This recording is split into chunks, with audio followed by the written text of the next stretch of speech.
Kita bisa mulai atau kita masih mau tunggu nih?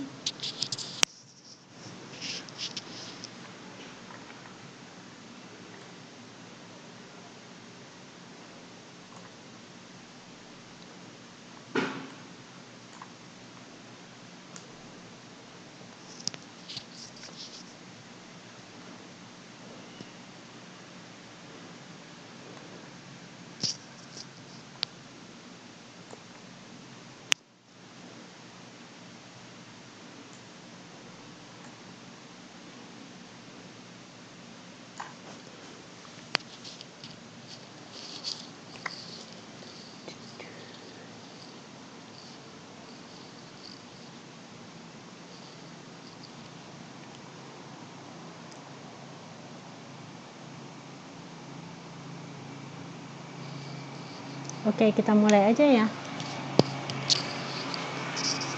Baiklah, kalau begitu selamat malam semuanya. Oke, sip, 3 orang nyusul ya. Malam ini kita akan membahas 2 minggu kemarin kan kita sudah membahas tentang keuangan.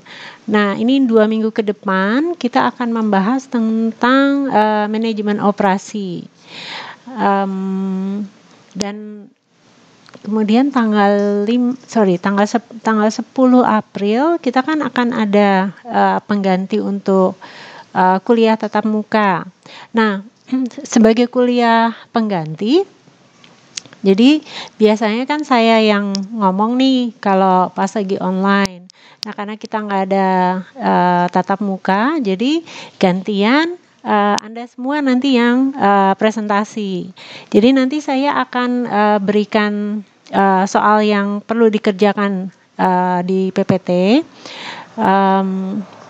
Nah, ini masing-masing nanti berdasarkan nomor undian. Nanti Anda kerjakan soal tersebut. Ya, ini sebagai tugas yang pertama. Jadi di situ kita kan ada 16 orang. Jadi satu orang mengerjakan semua soal dikerjakan, tetapi nanti yang presentasi satu orang mempresentasikan satu soal. Kira-kira paham nggak ya? Jadi nanti saya akan posting untuk soal yang akan kita bahas di pertemuan yang kelima, itu tanggal 10. Nah, semuanya wajib untuk mengerjakan soal tersebut, ya, karena itu akan menjadi tugas yang pertama. Nah, kemudian pada saat tanggal 10 nanti saya akan undi siapa yang mengerjakan nomor berapa gitu. Yes, bagaimana Mbak Waidah?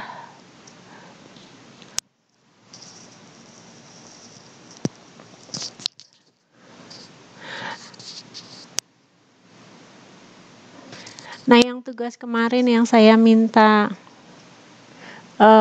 saya udah buatkan PPT-nya. Nanti Anda tinggal menjawab di PPT-nya aja.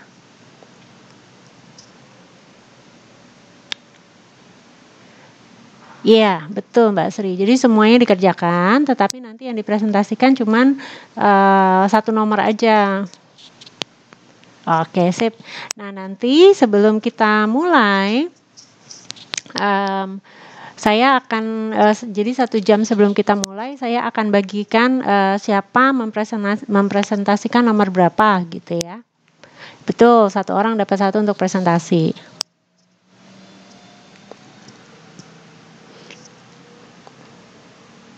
Oke? Ada pertanyaan kah? Jadi supaya nggak bosan dengerin suara saya doang yang presentasi, jadi Anda juga bisa presentasi gitu.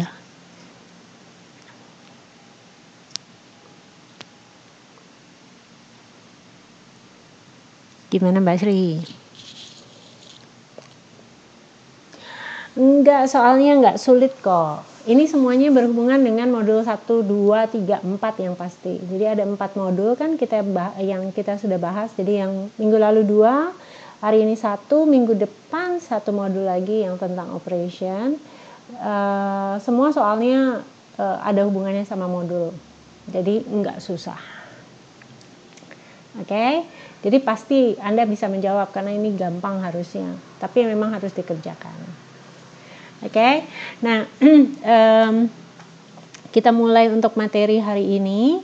Hari ini kita akan membahas tentang strategi proses dan penentuan lokasi. Jadi kalau Anda ingin membuat satu usaha, ya, itu kan yang pasti yang menjadi pertimbangan selain modal pastinya, ya. Anda juga harus menentukan bagaimana nanti saya akan memproduksi atau saya akan menghasilkan produk atau jasa yang akan saya jual. Nah, setelah kita menentukan di mana, bagaimana caranya kita memproduksi, kita juga harus menentukan di mana saya akan membangun atau membuat bisnis tersebut, ya. Nah, ini yang akan kita pelajari pada malam hari ini, yaitu proses dan penentuan lokasi. Nah, apa yang dimaksud dengan strategi proses? Strategi proses ini adalah kegiatan yang saling berkaitan dalam penggunaan input yang spesifik untuk menghasilkan output yang spesifik. Jadi maksudnya proses itu, jadi ada input, ya. Maksudnya input ini bisa macam-macam, bisa bahan baku, ya, bisa tenaga kerja, bisa pokoknya segala sesuatu yang membantu di dalam pembuatan produk atau jasa, ya. Kemudian yang di tengah itu proses, kemudian nanti hasilnya adalah output barang atau jasa, atau di sini istilahnya output yang spesifik. Nah, apa tujuan dari kita melakukan strategi proses ini? Tujuannya adalah bagaimana kita menemukan cara yang spesifik untuk menghasilkan produk atau jasa yang sesuai dengan permintaan konsumen serta sesuai dengan spesifikasi produk. Nah, yang paling penting adalah pada saat kita menghasilkan produk atau jasa, kita harus memperhitungkan bagaimana caranya supaya kita bisa mengeluarkan biaya produksi yang seminimal mungkin, ya. Jadi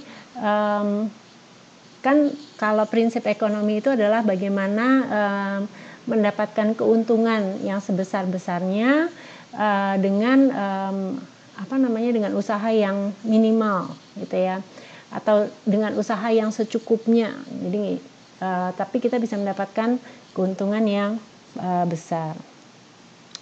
Itu modal sekecil-kecilnya, gitu ya. Tapi sebenarnya bukan cuma modal, gitu ya, tetapi kalau bisa usaha yang dikeluarkan juga seminimal mungkin. Jadi kalau nggak perlu dikerjakan, sebaiknya nggak usah dikerjakan, gitu ya. Nah, strategi proses ini berhubungan dengan 4 hal ini, ya. Tadi benar nih Mbak Yuniah, gitu ya, modal sekecil-kecilnya, atau di sini istilahnya intensitas modal, atau berapa besar sih modal yang bisa kita keluarkan. Nah, kemarin kan kita sudah belajar tuh kalau kita ingin mendanai sesuatu atau memulai produksi, gitu ya, atau kita mau melakukan investasi, dari mana kita bisa mendapatkan dana tersebut, gitu ya. Kemudian berapa lama investasi kita itu bisa kembali atau modal kita bisa balik, gitu ya. Nah, di sini yang dimaksud dengan intensitas modal. Nah, kemudian yang kedua, di dalam strategi proses itu kita juga harus menentukan seberapa fleksibel proses produksi yang akan kita pilih, ya. Jadi fleksibilitas ini tergantung dari produk atau jasa yang akan kita hasilkan. Kayak contohnya nih, sekarang nih lagi zamannya coronavirus nih, COVID-19. Banyak sekali sekarang usaha-usaha yang atau pabrik yang tadinya mereka bisa produksi, ya, gara-gara ada satu orang kena COVID ini, kemudian pabriknya harus di stop atau dihentikan karena kalau tidak maka banyak orang yang bisa tertular gitu ya. Tapi bukan cuma masalah itu, masalah bahan baku. Ya, yang tadinya suplai bahan bakunya itu lancar, gara-gara ada pemasoknya itu dia stop produksi, maka nggak ada bahan baku lagi nih, sehingga akhirnya mereka juga harus stop gitu ya.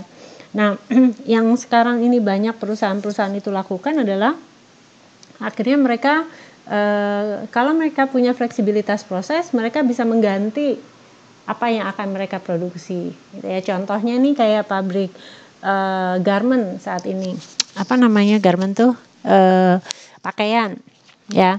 Yang tadinya mereka produksi macam-macam baju ya. Tapi karena sekarang ini permintaan itu orang udah membatasi mereka keluar rumah gitu ya. Kemudian juga karena mereka lebih sering di rumah, jadi mereka juga nggak butuh banyak baju yang baru gitu, sehingga permintaan juga menurun. Tetapi yang sekarang itu meningkat adalah permintaan untuk baju-baju baju perlindungan diri ya, APD ya istilahnya ya. Nah, akhirnya apa yang mereka lakukan? Mereka mengganti proses yang tadinya mereka buat baju, ya APD, alat perlindungan diri. Ya, yang tadinya mereka buat baju-baju, sekarang mereka buat APD ini, gitu ya. Kemudian juga ada banyak pabrik-pabrik yang sekarang daripada mereka tidak bisa memproduksi, padahal mereka masih punya bahan baku, mereka sekarang sudah mulai membuat masker dari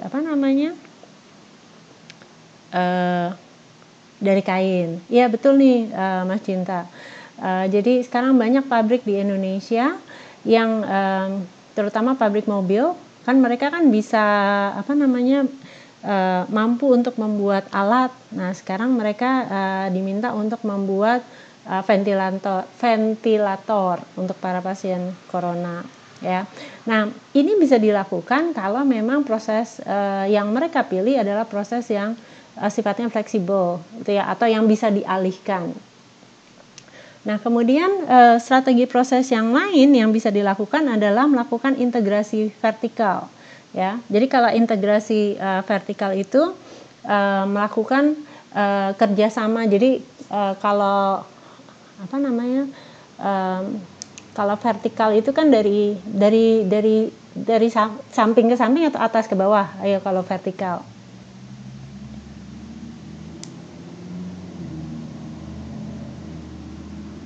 Dari atas ke bawah gitu ya. Jadi kalau namanya vertikal itu bagaimana mereka mengintegrasikan mulai dari penyediaan bahan baku sampai akhirnya barang tersebut bisa sampai ke konsumen. Jadi mereka berusaha untuk mengamankan supply chain-nya atau rantai pasokannya atau ketersediaan bahan bakunya. Ya. Yang ini yang dimaksud dengan integrasi vertikal. Betul, Mas Cinta, dari hulu sampai hilir ya. Jadi dari yang tadinya misalnya mereka cuman beli dari petani, misalnya buat sambal botol gitu ya. Yang tadinya mereka beli cabai dari petani, akhirnya mereka beli lahannya petani tersebut gitu ya, sehingga mereka bisa memastikan bahwa ketersediaan cabai itu bisa continue gitu ya. Sehingga pasti kalau misalnya namanya produksi cabenya itu berbuah, itu langsung bisa dimasukkan ke pabrik sambelnya mereka gitu ya. Itu integrasi vertikal. Nah, yang strategi proses yang lain adalah keterlibatan pelanggan. Jadi bagaimana mereka melibatkan pelanggan di dalam mereka membuat atau mendesain produk atau jasa ya. Nah ini contohnya sekarang ini banyak perusahaan-perusahaan yang sudah mulai membuat namanya mass customization. Jadi pada saat mereka memproduksi, mereka itu memberikan kesempatan kepada pelanggan untuk mereka menyampaikan apa yang mereka butuhkan atau inginkan ya. Contohnya ini kayak di apa namanya pabrik produk cat, ya, cat tembok. Kalau dulu kan kalau misalnya kita mau buat cat gitu ya, maka perusahaan itu sudah langsung mereka pokoknya nih adanya warnanya merah, kuning, biru misalnya. Merah, kuning, putih, biru. Nah, yang sekarang itu banyak perusahaan produsen pabrik cat yang mereka itu hanya menyediakan warna dasar. Dan nanti pada saat pelanggan itu ingin membeli warna, misalnya saya mau warnanya hijau toska, tapi hijau toskanya yang seperti apa gitu ya. Nah, nanti pada saat mereka minta, kemudian baru perusahaan itu mereka mulai membuat warna sesuai dengan apa yang diinginkan oleh konsumen. Nah, kalau permintaan warna ini banyak, ya baru mereka mulai membuat yang sifatnya tuh warna ini yang banyak disukai, baru mereka memproduksi dalam jumlah yang banyak. Ya. Nah, ini jadi strategi proses yang ikut melibatkan pelanggan di dalam mereka memproduksi. Atau contoh lain yang keterlibatan pelanggan itu kayak Anda pernah tahu yang mainan Lego itu? Ya, pesan dulu. Jadi sebenarnya bukan pesan. Bisa sih, ya benar. Yang keterlibatan pelanggan, jadi mereka pesan dulu, kemudian baru perusahaan itu memproduksi. Itu bisa. Tetapi maksudnya keterlibatan pelanggan di sini adalah perusahaan baru akan membuat apabila memang banyak permintaan dari pelanggannya, gitu ya. Atau mereka akan membuat produk sesuai dengan apa yang dibutuhkan oleh pelanggannya pada saat itu. Jadi pernah tahu kan ya mainan Lego itu yang yang bisa dibuat macam-macam. Sekarang tuh bisa dibuat kayak superhero lah, kemudian dibuat satu kota gitu ya. Bahkan sekarang kan ada namanya Legoland itu di mana, di Malaysia ya. Dulu awalnya itu Lego itu cuman bentuknya kotak-kotak, ya. Jadi bentuknya kotak, kemudian lingkarannya ada 2, kemudian bisa disusun gitu ya, istilahnya kayak balok-balok begitu. Nah, apa yang dilakukan oleh Lego pada saat mereka membuat mainan mereka? Jadi mereka selalu menyediakan satu tempat di mana orang bisa main Lego tersebut. Ya. Nah, sebenarnya pada saat mereka bermain dengan Lego itu, jadi di situ ada kamera yang akan melihat apa sih yang akan orang itu buat, ya, atau konsumen itu pada saat mereka bermain Lego.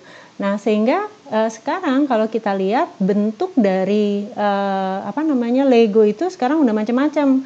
Ada yang bulat, ada yang bentuk roda, ada yang ada yang kecil, ada yang besar, ada yang panjang, ada yang pendek gitu ya.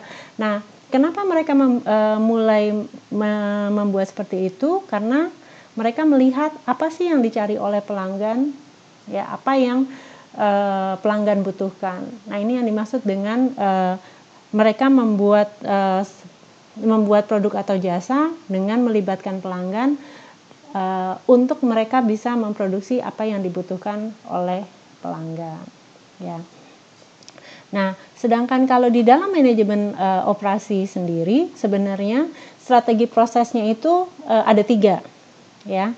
Jadi yang pertama adalah fokus kepada proses, ya. Kemudian yang kedua repetitif proses atau fokusnya pada proses yang bisa diulang, gitu ya. Kemudian yang ketiga fokusnya terhadap produk, gitu ya. Nah, kalau fokus pada proses, maksudnya adalah di sini perusahaan itu memilih bagaimana caranya pada saat mereka mengerjakan, mereka itu bisa mengerjakan banyak hal sekaligus, gitu ya. Jadi walaupun mereka itu mengerjakan sesuatu, gitu ya. Tetapi yang mereka pentingkan itu bukan hasil output yang banyak, tetapi bagaimana hasilnya tersebut bisa makin maksimal, gitu ya. Jadi pada saat mereka mengerjakan sesuatu itu hasilnya bisa yang terbaik. Nah, ini yang contoh yang paling gampang proses fokus itu adalah kalau di kamar operasi, ya. Jadi di sini bagaimana orang sih istilahnya tuh objeknya, gitu ya. Di sini orang yang sakit nih, ya. Mereka itu mendatangi orang yang sakit ini, kemudian alatnya itu akan diletakkan di sekitar objeknya, sehingga pada saat dibutuhkan itu mudah untuk diambil, ya. Nah, contoh yang lain fokus pada proses itu kayak pembuatan kapal pesiar, gitu ya. Jadi kalau namanya pembuatan kapal pesiar kan nggak mungkin kapal pesiarnya yang jalan-jalan, gitu ya. Ya, contoh lahiran sesar, gitu ya. Jadi selain yang di kamar operasi ini, ya. Kalau sesar itu fokusnya bukan cuma pada bayi, Mas Ropi, tetapi ibunya juga menjadi fokus. Paling gampang sebenarnya kayak operasi usus buntu lah, gitu ya, atau operasi jantung. Jadi orangnya yang di tengah, ya, kemudian dokternya di sini yang akan mengelilingi orang yang sakit ini, kemudian mereka yang akan melakukan operasi, alatnya diletakkan di sekitar sini yang mudah untuk dijangkau, gitu ya. Nah, contoh yang lain fokus pada proses itu kayak kalau pembuatan kapal pesiar. Kapal pesiar kan besar. Jadi apa yang dilakukan? Orangnya yang datang ke kapal pesiarnya tetap, orangnya yang datang, materialnya yang didatangkan, kemudian peralatannya itu ada di sekitar pembuatan kapal pesiar. Ya, jadi fokusnya pada proses. Jadi kalau fokus pada proses ini, alat yang sama, contohnya kayak gunting, gitu ya. Nah, itu gunting di kamar operasi itu bisa dipakai untuk menggunting bagian manapun, gitu. Jadi biasanya alat yang digunakan itu multipurpose, jadi bisa digunakan untuk berbagai kebutuhan, ya. Tapi yang pasti yang berhubungan dengan objek atau apa yang mereka kerjakan. Nah, yang strategi yang kedua itu adalah repetitif, ya. Jadi kalau repetitif itu ada yang diulang prosesnya. Jadi di sini fokusnya pada apa yang bisa dikerjakan, tetapi bisa berulang prosesnya, ya. Nah, kalau fokus pada proses ini biasanya outputnya ini sedikit, ya. Kalau repetitif ini outputnya itu lebih banyak daripada proses, ya. Jadi contohnya kalau yang repetitive fokus itu kayak assembling mobil, ini nih contohnya nih, ya, assembling pesawat itu biasanya repetitive fokus. Nah, yang terakhir itu adalah fokus terhadap produk. Jadi kalau fokus terhadap produk, intinya adalah bagaimana caranya mereka itu bisa memproduksi produk sebanyak-banyaknya, ya. Jadi kalau proses fokus ini mereka itu outputnya sedikit tetapi hasilnya maksimal, ya, walaupun cuma sedikit. Kalau yang di repetitif itu dia lebih banyak daripada proses tetapi lebih sedikit daripada produk fokus untuk outputnya. Tetapi kalau produk fokus itu dia menghasilkan produk yang sebanyak-banyaknya, intinya. Oke. Nah, ini kita lihat satu-satu. Jadi kalau fokusnya terhadap proses, mereka itu menempatkan mesin dan peralatan yang sama pada satu tempat atau ruangan tertentu, gitu ya. Jadi yang bergerak adalah mesin dan peralatannya, sedangkan output yang dihasilkannya itu dia tetap, jadi dia nggak dipindah-pindah ya. Nah, ciri-cirinya itu adalah kenapa kok mereka itu fokusnya menggunakan proses fokus, karena mereka itu berusaha untuk memenuhi pesanan yang berbeda dengan kualitas yang berbeda, gitu ya. Sehingga karena permintaannya bisa berbeda dan kualitasnya berbeda, mau tidak mau maka mereka harus fokus bagaimana caranya menghasilkan produk yang sesuai dengan permintaan. Nah, kalau fokus terhadap proses, maka tingkat fleksibilitas penggunaan mesin-mesinnya atau pemilihan mesin-mesinnya itu harus tinggi. Jadi mereka itu harus bisa memilih mesin yang bisa digunakan untuk berbagai macam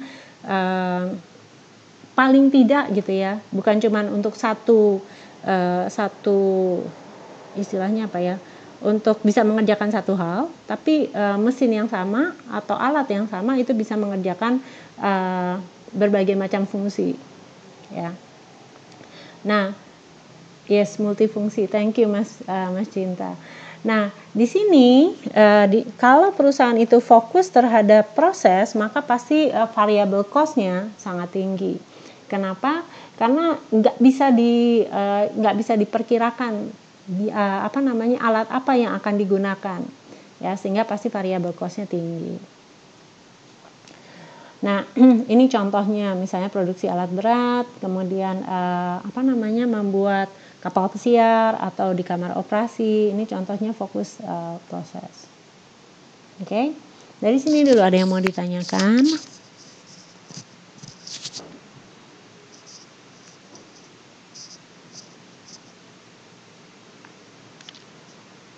Enggak?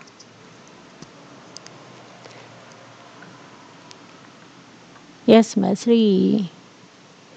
Oke, belum ya? Gampang ya kalau untuk fokus terhadap proses. Nah, yang kedua ini adalah repetitif atau proses yang berulang. Nah, proses produksi ini dia ada di antara fokus terhadap proses dan fokus terhadap produk. Ya, yang contoh yang paling gampang, yang repetitif fokus ini adalah assembling mobil atau perakitan mobil. Ya, nah apa ciri-cirinya untuk yang repetitif proses atau fokus berulang ini? Yang pertama, biasanya pada saat mereka memproduksi, mereka tuh menggunakan modul. Nah, apa sih maksudnya modul? Modul itu jadi sudah dibuat di dalam sudah bisa langsung berfungsi gitu ya. Jadi contohnya kayak perakitan mobil ya. Kalau modul itu misalnya kerangka mobil gitu ya, itu satu modul gitu ya.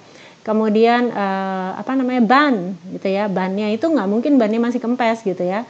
Jadi bannya itu pasti udah dipompa, kemudian tinggal dipasang gitu ya. Itu modulnya ban. Kemudian setirnya itu udah sudah dalam satu bentuk, jadi nggak usah dibuat lagi gitu. Nah, ini yang dimaksud dengan modul. Jadi dia sudah dalam satu benda yang sudah bisa berfungsi, tinggal ditempel gitu ya. Atau yang gampang lagi untuk memahami tentang modul tuh kayak kalau komputer gitu ya. Kalau satu modul itu contohnya kayak CD-ROM gitu ya. Itu namanya satu modul. Jadi nggak perlu dibuat satu-satu lagi, tetapi dia sudah bentuknya ini satu CD-ROM, tinggal dimasukin. Keyboard gitu ya. Keyboard itu kan udah ada tempatnya, tinggal dipasang gitu ya. Itu yang dimaksud dengan modul. Nah, ciri yang lain kalau namanya fokus berulang, itu dia biasanya ada proses yang memang yang sudah baku, yang memang sudah biasa sudah biasa dilakukan gitu ya. Jadi contohnya kayak kayak perakitan mobil gitu ya. Maka pada saat mereka itu membuat mobil ya, Jadi prosesnya itu pasti mulai dari masuk kerangkanya, kemudian dari kerangkanya, kemudian proses berikutnya dicat kerangkanya, dari cat kerangkanya, kemudian nanti mulai dipasang mesinnya, kemudian mulai dipasang setirnya, mulai dipasang. Nah, jadi itu prosesnya itu biasanya memang sudah ditata, gitu ya. Jadi memang sudah disusun dari awal. Nah, di dalam fokus yang berulang ini fleksibilitasnya rendah, nggak kayak fokus terhadap proses. Jadi kalau misalnya sudah di-set dari awal, misalnya mulai kerangka mobil masuk, kemudian dicat, kemudian dipasang mesin gitu ya, itu biasanya nggak akan mungkin bisa dirubah. Bisa dirubah gitu ya, tetapi sulit. Jadi kalau begitu dirubah satu, maka semua prosesnya akan berubah. Nah, ini yang dimaksud dengan fleksibilitas yang rendah, ya. Nah, kalau dilihat di sini, jadi inputnya itu biasanya dalam bentuk modul-modul. Jadi sudah dalam satu yang langsung bisa dirakit, ya. Nah, dari sini kemudian hasilnya adalah pengkombinasian dari masing-masing modul menjadi satu output. Oke. Dari sini dulu ada yang mau ditanyakan?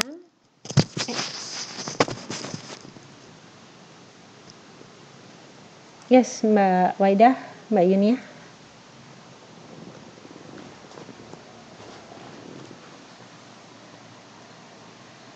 Oke, sip, paham ya. Mbak Waidah, apakah yang mau ditanyakan? Hilang.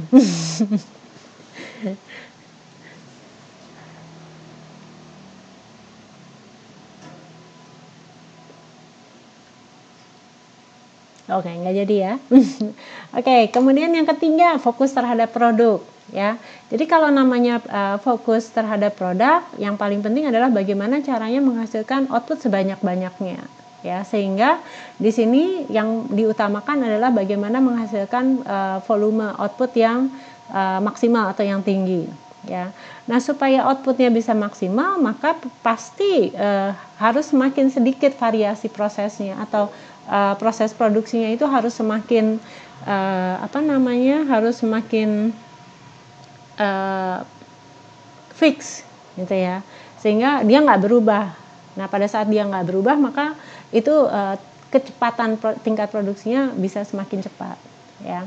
Nah, contoh dari fokus terhadap produk itu kayak produksi gelas, produksi kertas gitu ya.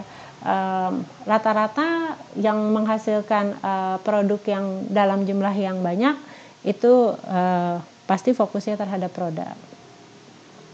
Nah, apa ciri yang fokus terhadap produk? Fasilitasnya itu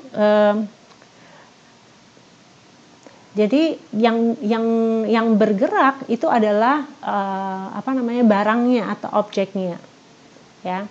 Jadi biasanya alat-alatnya itu fix, tapi yang bergerak adalah objeknya, ya. Nah, biasanya sifat produksinya itu proses standarisasi untuk mereka menghasilkan itu sangat tinggi, ya. Dan kontrol terhadap kualitas atau kontrol terhadap hasil akhir yang diproduksi itu juga sangat tinggi.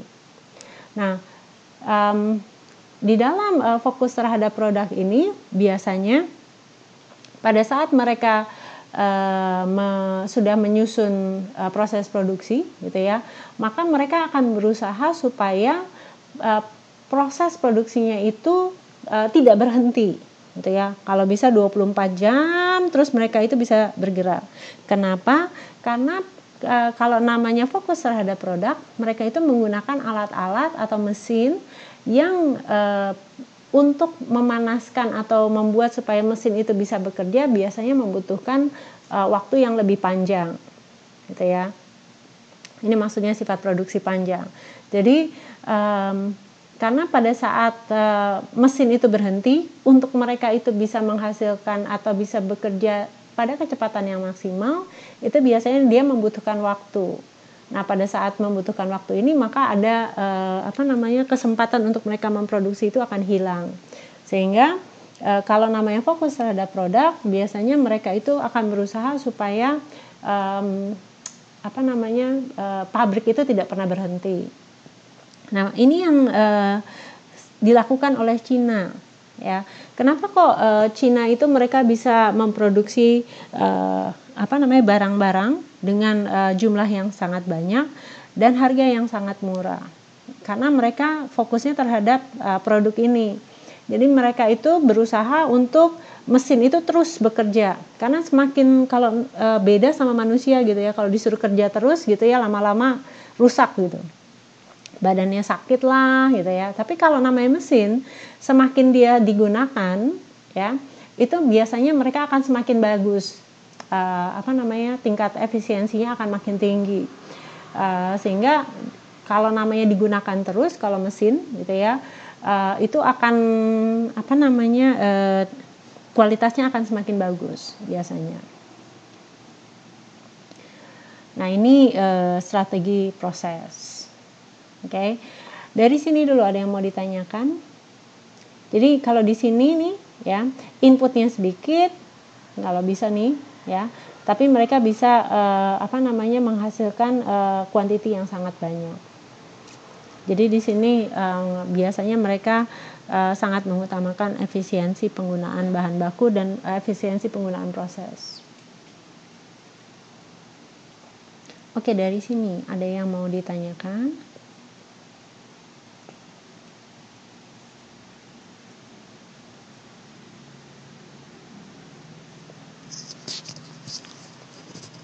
Ada yang mau bertanya? Apakah sudah jelas?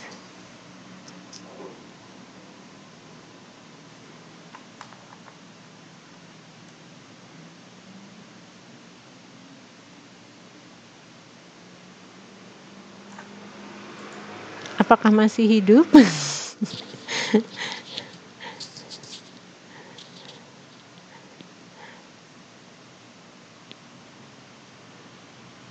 Oke, sip. Oke.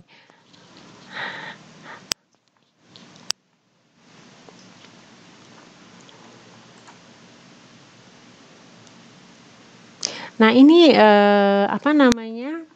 perbandingan pada saat kita ingin membuat produk atau jasa, gitu ya. Maka kita bisa memilih di sini nih, ya.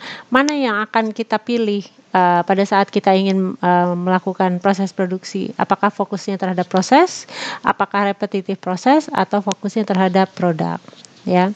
Nah, kalau di dalam fokus proses itu pasti inputnya akan semakin tinggi, variable cost-nya juga akan makin tinggi.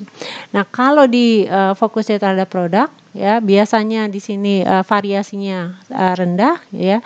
Kemudian biasanya variable cost-nya juga akan rendah.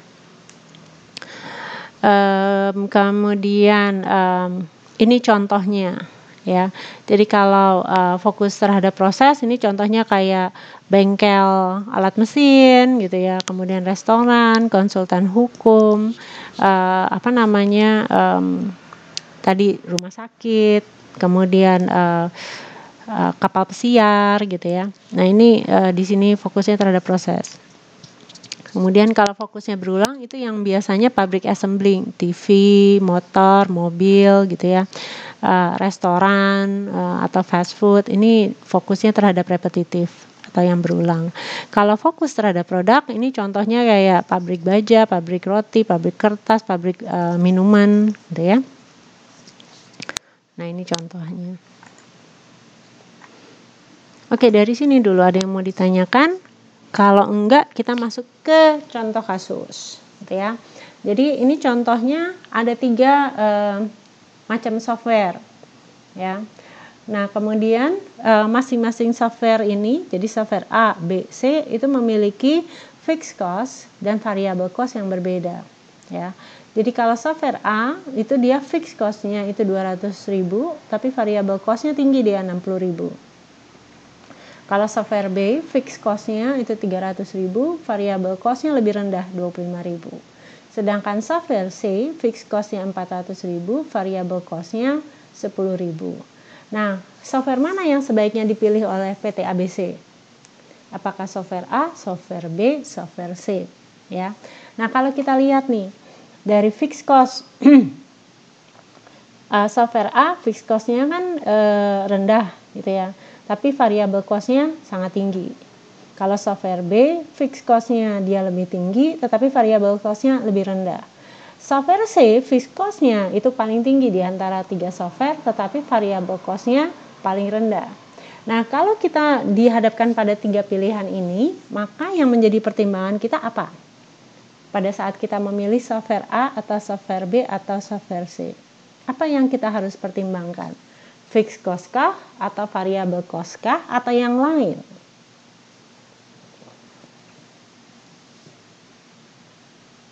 Apa yang harus kita pertimbangkan?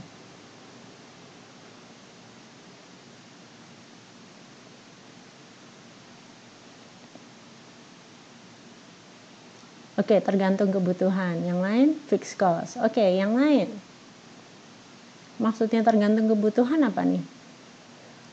Mas Cinta. Produk yang dihasilkan. Oke, kalau yang lain?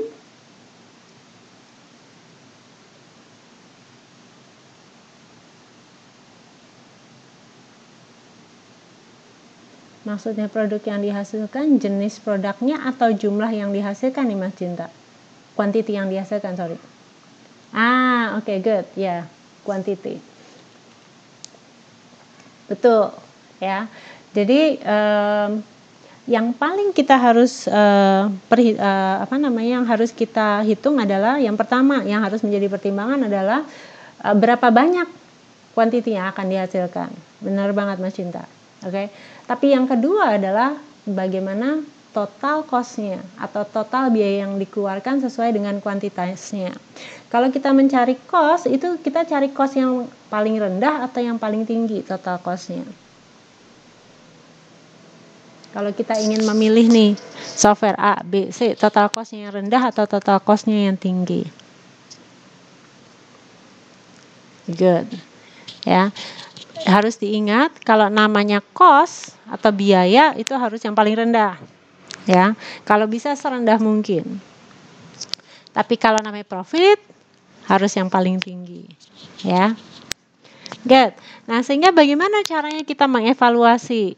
Nah, tadi benar. Yang pertama kali harus kita lihat adalah berapa sih kuantitinya ya yang terbaik untuk masing-masing software ya. Kalau kita menggunakan software A itu pada kuantiti berapa itu total cost-nya itu paling rendah ya. Kalau software B total cost-nya paling rendah pada kuantiti berapa, C juga sama ya. Nah, supaya kita bisa menemukan berapa kuantitinya, maka kita mencari perpontongan antara software A, software B dengan software C. Nah, bagaimana caranya mencari perpotongan? Mau nggak mau kita harus hitung satu-satu nih, ya. Software A dengan software B dengan software C, software A dengan software C, gitu ya. Tapi kadang-kadang orang males, udahlah A sama B, B sama C gitu ya. Tapi yang paling penting adalah kita harus tahu di sini titik perpotongannya. Ya. Nah, ini contohnya adalah tadi kan kita tahu nih kalau software A itu fixed cost-nya 200.000, variable cost-nya 60.000. Software B 300.000, variable cost-nya 25.000. Sehingga di sini persamaannya ya. Kalau software A ini fixed cost, kalau total cost itu kan fixed cost plus variable cost ya. Nah, karena kita nggak tahu berapa kuantitinya, tapi kita tahu berapa variable cost-nya, maka di sini 60.000 kali volume ya. V1 ini maksudnya volume. Sehingga ini untuk software A, ini untuk software B ya. Nah, kemudian dari sini kemudian kita interpolasi gitu ya. Jadi di sini 200.000-nya kita pindahin, jadi 300 juta dikurangin 200.000 dia sehingga hasilnya 100.000. Yang di sini 60.000 dikurangin 25.000. Sehingga di sini 35.000. Sehingga di sini 35.000 volume V1 sama dengan 100 juta ya, sehingga volumenya adalah 2.857. Sehingga diketahui kalau kita pakai software A itu akan total cost yang akan rendah kalau kita menghasilkan antara 0 sampai 2857 ya. Kemudian sedangkan kalau di sini kita lihat yang kedua adalah perpotongan antara B dengan C ya, software B dengan C. Sama juga caranya ya, sehingga di sini diketahui bahwa volume yang kedua ya adalah 6.666 ya, sehingga di sini software B itu akan lebih ekonomis kalau jumlahnya antara 2857 sampai 6.666. Sedangkan kalau kita ingin memproduksi lebih dari 6.666 baru kita memilih software C, karena di sini dia total cost-nya paling rendah. Ya. Nah, cara yang seperti ini bisa dilakukan, atau kita juga bisa langsung menggunakan grafik.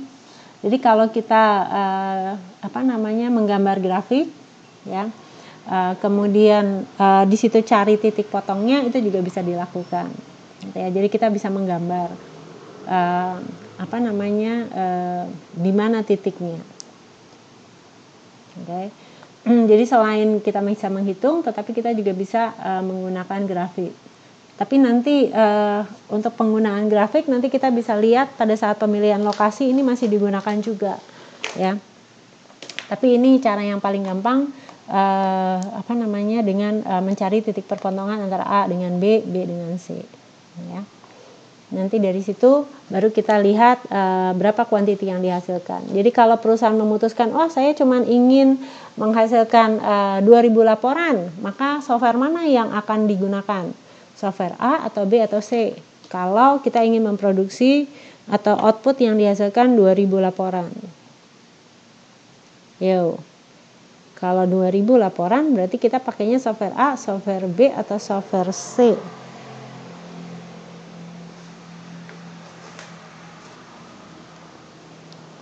Kalau outputnya atau laporan yang akan digunakan 2.000.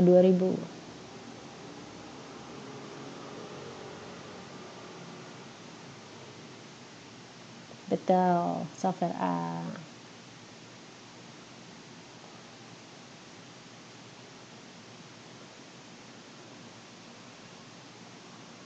Oke, dari sini ada yang mau ditanyakan?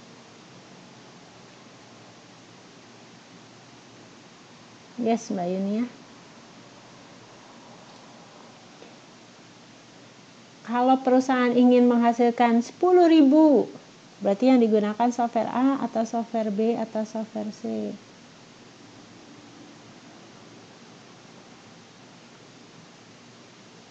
Good. Oke ya, paham ya?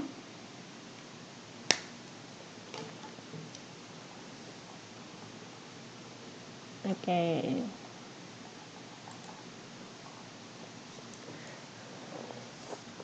Nah, pada saat kita lanjut ya, pada saat kita melakukan planning, perencanaan terhadap proses ya, ini adalah hal-hal yang harus kita pertimbangkan ya.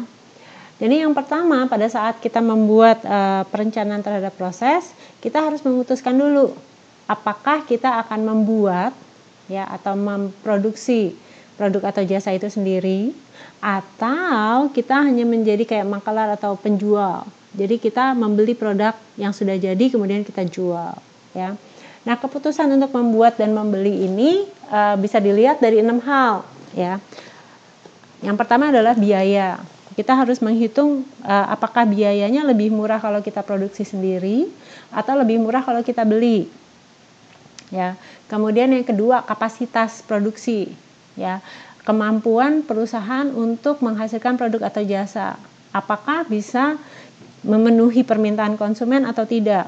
Ya, kalau misalnya memproduksi sendiri kemudian bisa memenuhi permintaan, maka sebaiknya buat sendiri, ya. Tapi kalau ternyata kapasitas produksinya itu masih sangat rendah, ya, sehingga nggak mungkin kalau kita bisa memproduksi dan memenuhi deadline, maka sebaiknya kita membeli, ya. Kemudian yang ketiga, kualitas. Apakah perusahaan bisa menghasilkan kualitas yang memang sesuai dengan apa yang diminta atau apa yang dibutuhkan oleh konsumen. Kalau ternyata perusahaan masih belum bisa memproduksi dengan kualitas yang standar atau yang diminta oleh konsumen, maka sebaiknya perusahaan membeli. Ya. Kemudian yang keempat, kecepatan. Ya, kecepatan itu kemampuan perusahaan untuk bisa memproduksi sesuai dengan deadline yang sudah diberikan oleh konsumen. Apakah memang bisa nggak memenuhi sesuai dengan deadline yang sudah ditetapkan. Ya. Kemudian yang kelima, reliabilitas atau kemampuan untuk bisa diandalkan. Ya, jadi bahwa setiap kali ada permintaan pasti akan bisa memproduksi atau tidak. Ya, kan apakah memang bahan bakunya bisa langsung tersedia, apakah memang mesinnya itu memang langsung bisa dipakai gitu ya. Itu reliabilitas. Dan yang terakhir adalah keahlian atau kemampuan karyawan atau perusahaan untuk memproduksi produk atau jasa yang sesuai dengan diminta oleh konsumen. Ya, itu yang pertama. Jadi pada saat kita melakukan perencanaan proses, kita harus memutuskan dulu apakah kita mau membeli atau kita mau membuat sendiri. Kemudian yang kedua, pada saat kita merencanakan proses, maka kita harus memilih, ya, peralatan yang akan kita gunakan, ya. Pada saat kita memilih mesin atau alat yang akan kita gunakan, ada 6 hal nih yang harus kita perhitungkan. Yang pertama, biaya pembelian atau harga dari alat yang kita akan gunakan. Kemudian yang kedua, biaya operasional atau variable cost-nya. Ya, berapa besar variable cost yang akan dikeluarkan. Kemudian yang ketiga, masalah penghematan tahunan. Ya, berapa besar sih yang kita bisa irit gitu ya istilahnya, atau yang bisa kita efisiensikan sehingga pada saat kita memilih alat ini, maka memang dia itu bisa memproduksi dengan kapasitas yang besar tetapi dengan biaya yang rendah. Kemudian yang keempat, apakah peralatan atau mesin yang akan kita beli itu bisa meningkatkan penghasilan perusahaan atau tidak. Ya, kalau misalnya memang bisa, maka baru kita beli. Tapi kalau misalnya enggak, ya jangan dibeli, gitu ya. Kemudian yang kelima, analisis penggantian atau di sini istilahnya maintenance-nya. Ya, kalau kita membeli mesin atau kita membeli peralatan khusus, apakah bagaimana maintenance-nya? Ya, mudah atau tidak? Kemudian ada orang nggak yang bisa melakukan maintenance-nya atau perawatan terhadap mesin? Kemudian kalau misalnya tiba-tiba mesin rusak, apakah ada nggak orang yang memang bisa memperbaiki mesin tersebut? Jadi ini harus diperhitungkan. Dan yang terakhir adalah resiko. Ya, kalau misalnya kita memilih mesin tertentu, gitu ya. Kemudian bagaimana masalah keselamatan kerja, gitu ya. Kemudian masalah penggunaan listrik. Kemudian kalau misalnya tiba-tiba rusak, gitu ya, itu yang harus juga diperhitungkan. Kemudian hal yang ketiga adalah bagaimana proses produksi itu akan berjalan, gitu ya. Itu maksudnya rencana proses. Nah, pada saat kita sudah memilih satu proses, maka kita harus menentukan dulu bagaimana proses tersebut akan dilakukan, atau istilahnya adalah blueprint. Jadi istilahnya urutan dari pekerjaan dari proses produksi yang sudah kita pilih. Kalau contohnya itu kayak fokus terhadap proses, ya. Jadi misalnya nih kalau kalau kayak di kamar operasi gitu ya.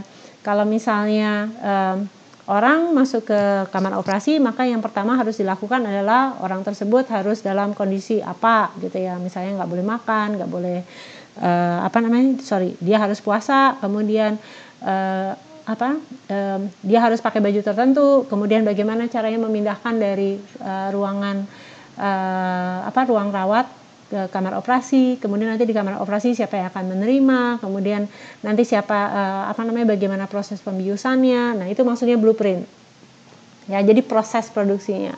Sama nih, kalau misalnya kita mau pilih proses repetitif, maka proses yang pertama kali harus dilakukan apa? Ya, itu yang maksudnya dengan blueprint. Jadi urutannya. Nah, dari blueprint ini kemudian kita bisa membuat namanya diagram prosesnya. Jadi dari blueprint atau dari blueprint itu maksudnya rencana prosesnya, maka kemudian yang kedua dibuat diagram prosesnya.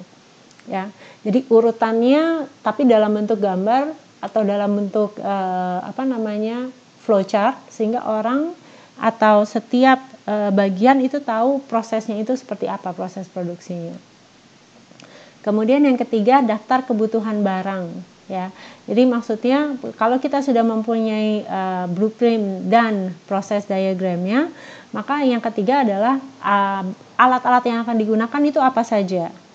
Ya, kemudian mesin-mesin yang akan digunakan itu apa aja. Nah, ini semuanya harus inventarisasi. Kemudian yang terakhir adalah routing sheet. Ya, jadi routing sheet itu adalah urutan penggunaan alat-alat yang dibutuhkan, gitu ya. Kalau di sini adalah proses produksinya, kalau routing sheet ini adalah penggunaan alat-alatnya atau penggunaan mesin-mesinnya. Oke, dari sini dulu, dari perencanaan proses, ada yang mungkin mau ditanyakan? Kayaknya sih jelas ya.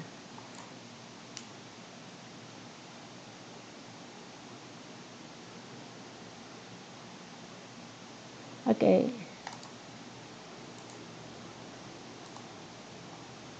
Sorry. Kalau enggak ada,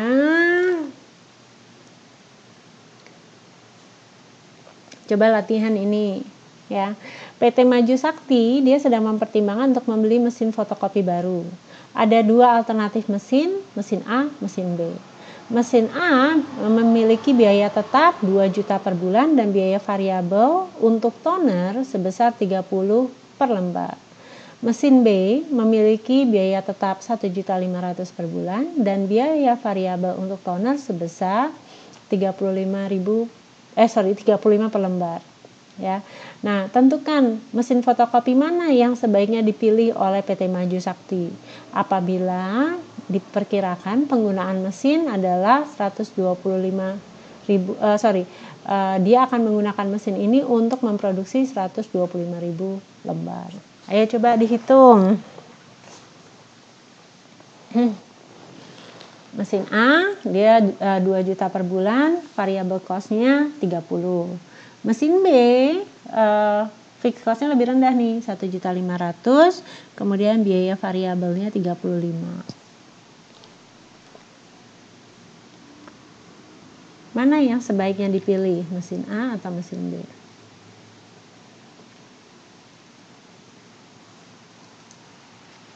Yuk, tolong dijawab.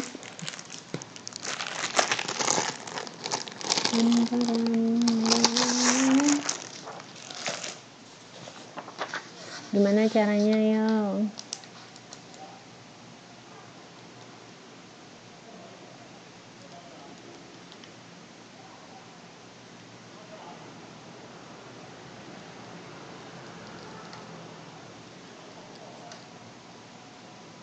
Sudah?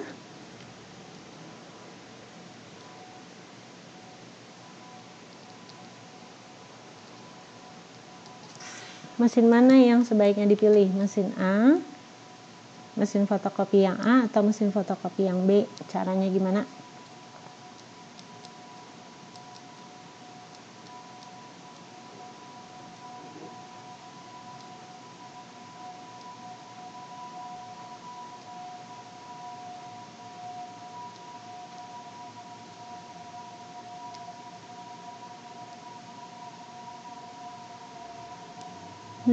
A. Oke, gimana kok yang A, Mas Sugianto?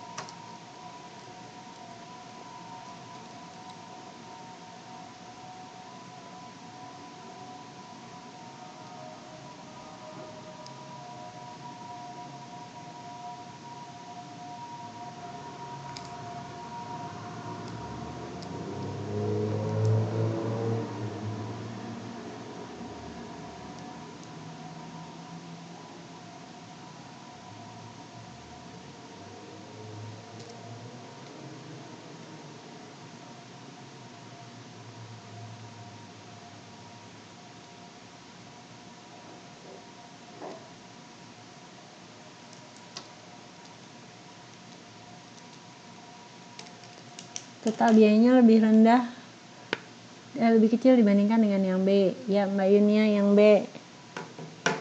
Kenapa Mbak Yunia?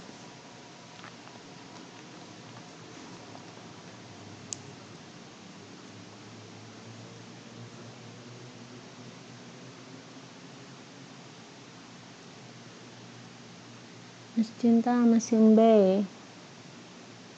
Karena 0 sampai 10.000 adalah A.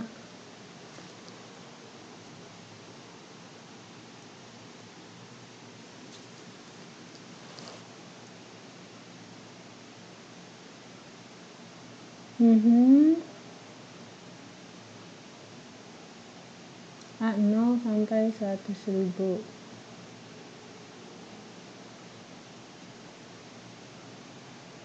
Lebih dari 10.000 memakai mesin B. Oke, ada yang lain? Yes, Mbak Waida.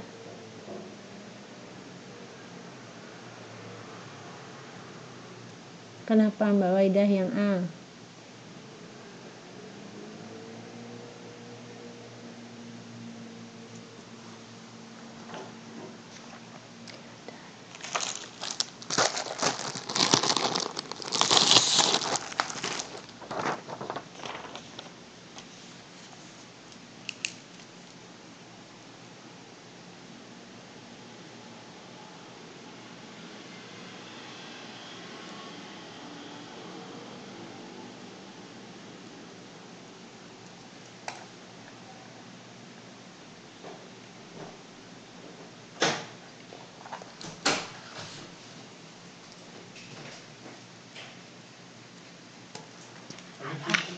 It's okay.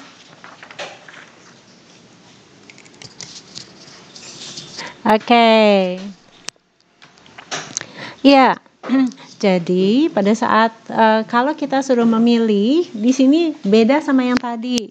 Ya, kalau yang tadi kita kan nggak tahu ya berapa kuantitinya. Sedangkan kalau di sini kita tahu kuantitinya 125.000 lembar.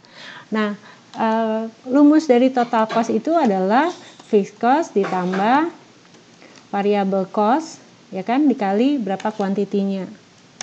Ini kan rumusnya. Oke. Sehingga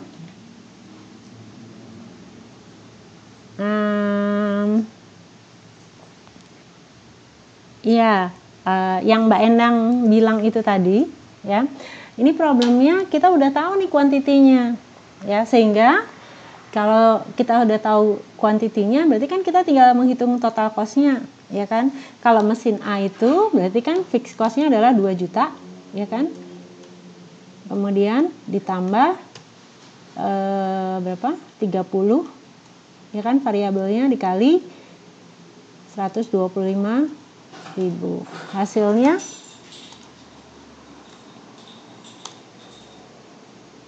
ini untuk mesin A. Sedangkan kalau yang mesin B itu kan 1.500.000. Kemudian ditambah satunya kan 35 dikali 125.000.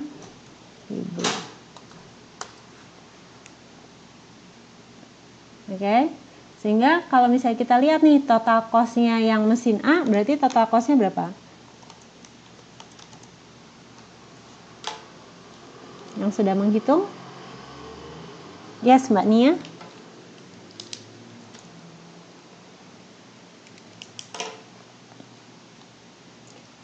Betul, sehingga yang total cost-nya yang A itu adalah 5.750.000. Oke, sedangkan yang untuk total cost yang B berapa? Good, sehingga mana yang paling murah? Yang A atau yang B?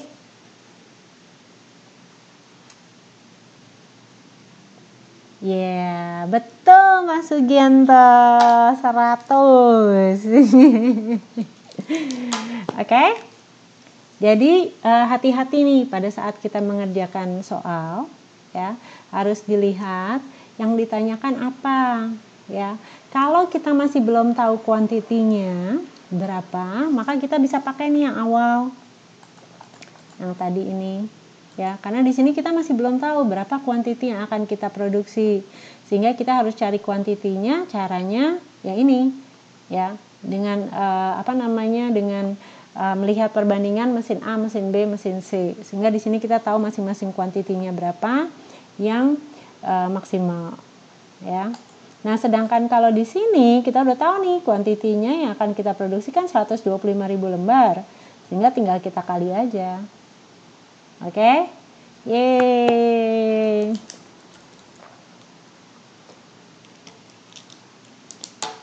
Paham ya? Oke. Oke, kalau sudah paham, kita masuk ke subjek yang kedua, ya. Bagaimana caranya kita menentukan lokasi mana yang akan kita pilih, ya, pada saat kita ingin memproduksi produk atau jasa. Nah, yang paling penting adalah pada saat kita memilih lokasi, tujuan dari pemilihan lokasi adalah bagaimana kita meminimalkan biaya produksi, ya. Jadi jangan kita pilih lokasi yang justru akhirnya malah bisa meningkatkan total cost perusahaan, ya. Nah, di sini yang paling penting pada saat kita menentukan lokasi itu ada dua, gitu ya. Bisa dengan pendekatan kualitatif, ya, atau kuantitatif. Kalau kualitatif itu adalah kualitas, ya. Jadi kalau kualitas itu kita melakukan pemilihan lokasi itu berdasarkan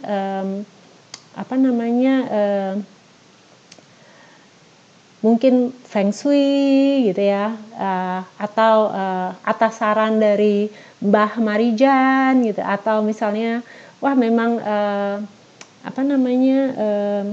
ya kita cuman punyanya di situ sehingga nggak ada pilihan lain gitu ya, atau jadi berdasarkan memang hal-hal yang di luar perhitungan gitu ya, yang kita nggak bisa hitung secara matematis. Nah, atau yang kedua melakukan pendekatan kuantitatif, ya.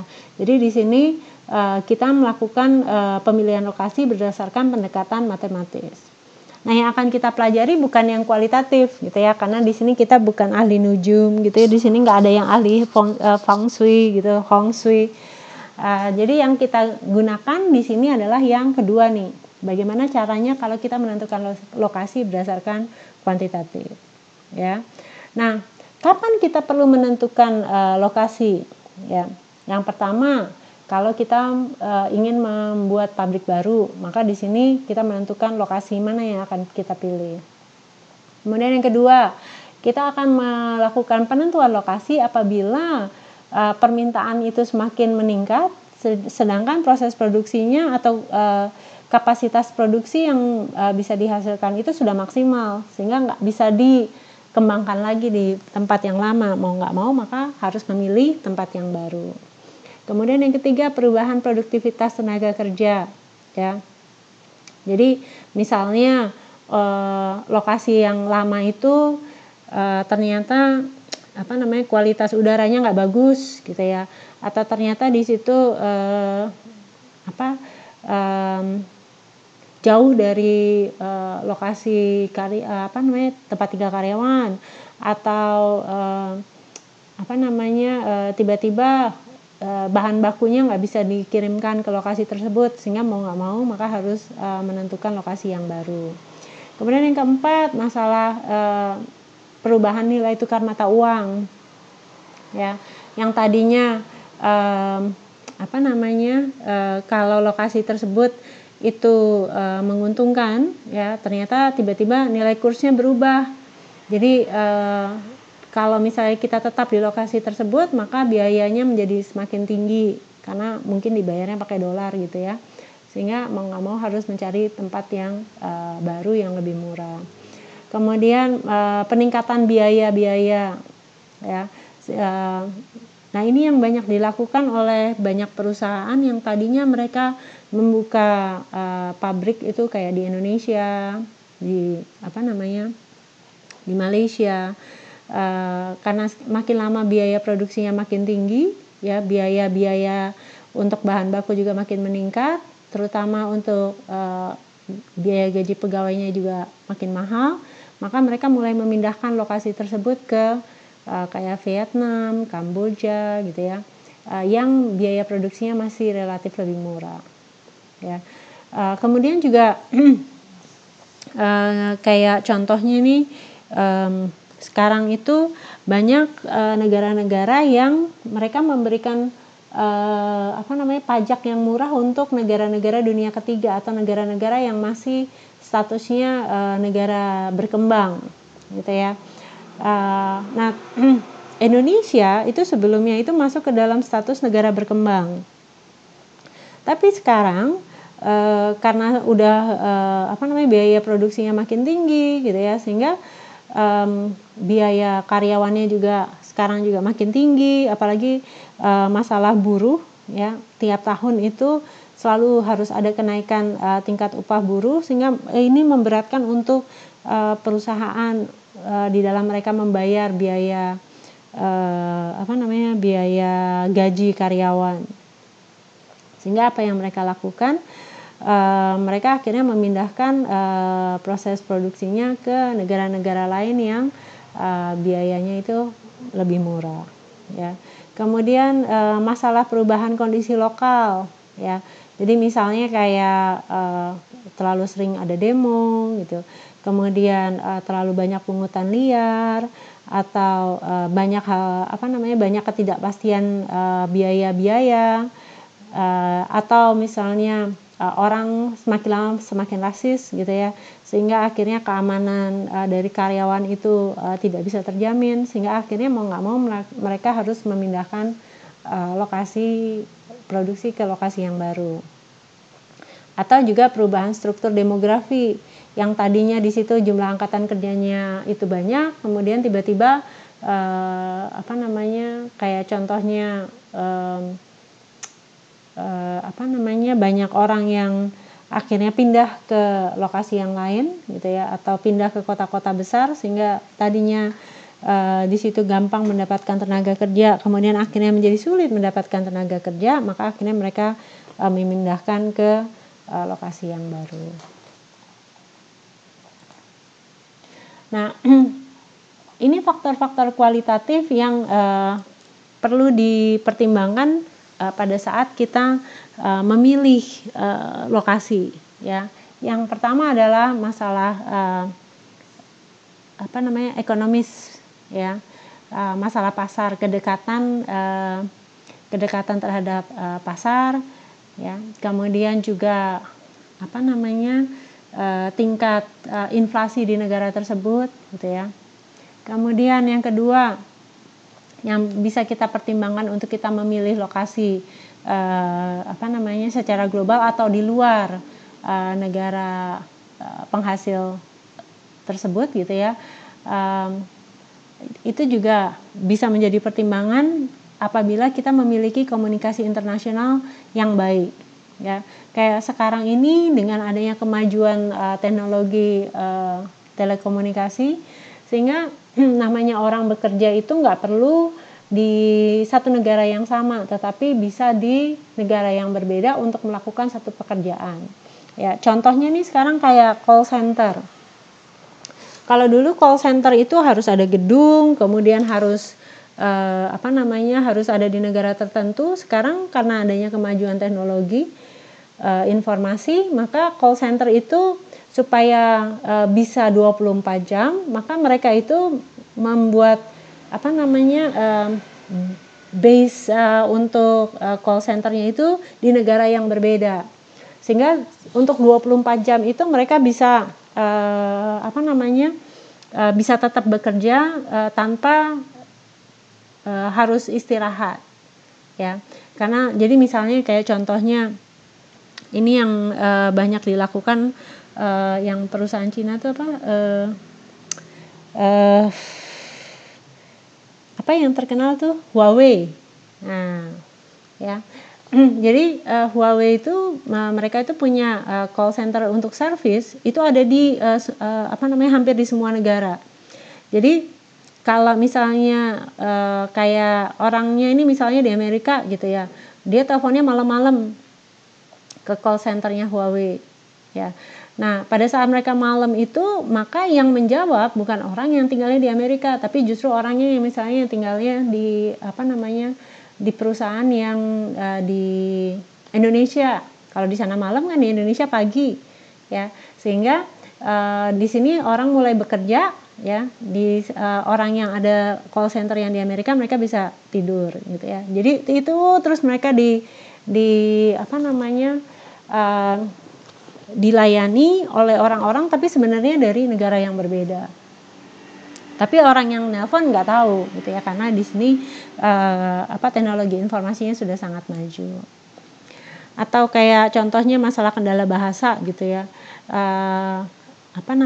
yang bisa ngomong bahasa bahasa Timbuktu misalnya, itu kan cuma ada orang yang di Timbuktu doang gitu, maka dia akan langsung mengarahkan orang yang di sana yang akan menjawab pertanyaan orang yang cuma bisa bahasa Timbuktu gitu ya.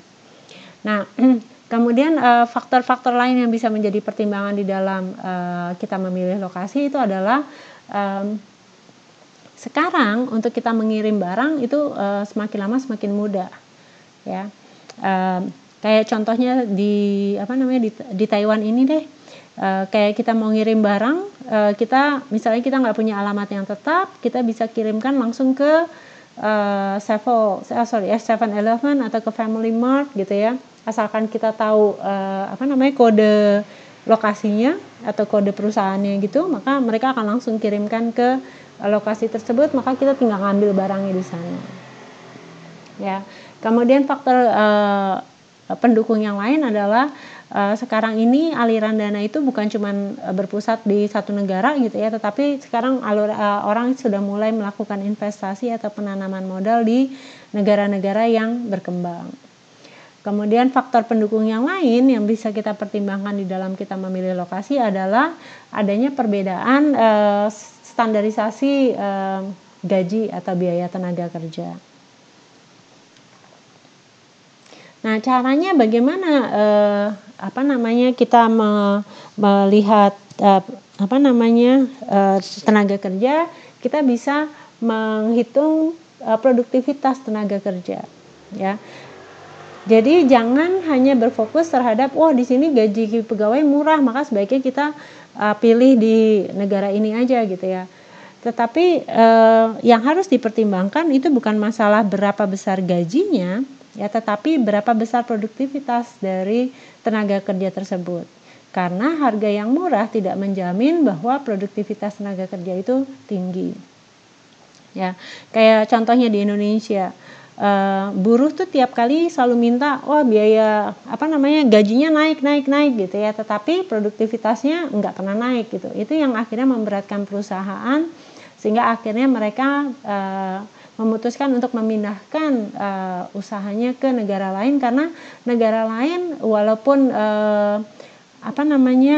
biaya gajinya lebih tinggi, tetapi produktivitasnya mereka jauh lebih tinggi dibandingkan kalau Indonesia yang mungkin biayanya lebih biaya gajinya setengahnya. Nah, ini problemnya kayak orang-orang atau buruh di Indonesia banyak yang tidak menyadari hal ini gitu. Mereka hanya menuntut gajinya naik, tetapi produktivitasnya nggak mau naik, ya. Padahal kalau misalnya ini diteruskan, ya lama-lama banyak pengusaha yang keberatan, karena mereka yang paling penting kan bagaimana kalau mereka bersedia untuk membayar gaji yang tinggi asalkan memang produktivitasnya itu memang bisa lebih baik gitu. Karena kalau misalnya enggak, dari mana mereka bisa mendapatkan keuntungan gitu ya. Nah, bagaimana caranya kita menghitung produktivitas tenaga kerja? Ini rumusnya ya. Jadi biaya per unit itu kita dapat dari biaya tenaga kerja per hari dibagi produktivitas atau berapa unit per hari yang bisa dihasilkan. Nah, ini supaya gampang kita pakai contoh kasus ya. Jadi si PT Makmur Karya dia membuat perbandingan tenaga kerja antara negara A dengan negara B. Kalau di negara A dia akan membayar tenaga kerjanya itu 70.000 per hari. Sedangkan kalau di negara B di sana hanya 25.000. Namun, kalau tenaga kerja di negara A, dia itu mampu memproduksi 60 unit per hari. Ya, walaupun memang biaya tenaga kerjanya tinggi, ya. Jadi 70.000 per hari.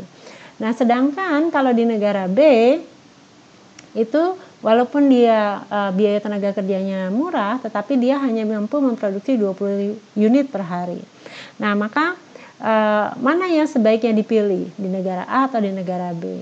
Nah, untuk itu maka perusahaan harus menghitung berapa produktivitasnya, ya.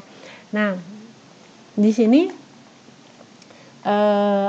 biaya per unit di negara A itu kalau dilihat adalah 1.166, sedangkan biaya unit di negara B itu adalah 1.250 per unit. Sehingga kalau misalnya dilihat, maka di sini biaya per unit itu masih lebih murah ya kalau kita memilih di negara A. Jadi walaupun di sini biaya tenaga kerjanya tinggi, tetapi di sini dia produktivitasnya tinggi nih 60. Sehingga kalau dihitung biaya per unitnya tetap masih lebih murah di A dibandingkan negara B. Gitu ya. Jadi yang harus dilihat adalah bukan cuman wah murah nih biaya gajinya maka kita pilih di negara itu aja gitu ya. Tapi kita harus pilih juga bagaimana produktivitasnya. Oke. Apakah memang dengan produktivitas tersebut maka biaya per unitnya itu dia menjadi lebih murah atau tidak. Oke. Dari sini dulu ada yang mau ditanyakan?